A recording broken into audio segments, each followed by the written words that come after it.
Curhat Atalia Praratya, usai isu Ridwan Kamil dituding selingkuh.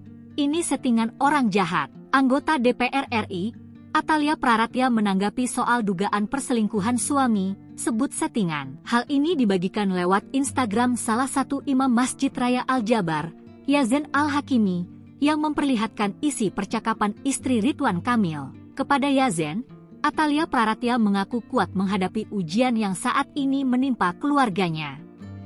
Menurut Atalia, isu perselingkuhan Ridwan Kamil itu fitnah dan settingan orang jahat yang berniat menghancurkan keluarganya. Dalam pesan itu, ibu 3 anak itu meminta Yazen Al-Hakimi agar membimbing dan membantu mendoakannya. Menyertai unggahan chat itu, Yazen Al-Hakimi mengaku, baik Atalia maupun Ridwan Kamil adalah orang yang baik selama mendampingi keduanya. Ia juga yakin, rumor perselingkuhan Ridwan Kamil adalah fitnah yang dibuat secara sengaja dan teratur untuk tujuan tertentu. Seperti diketahui, Lisa Mariana tiba-tiba menjadi sorotan publik setelah membuat pengakuan yang menghebohkan.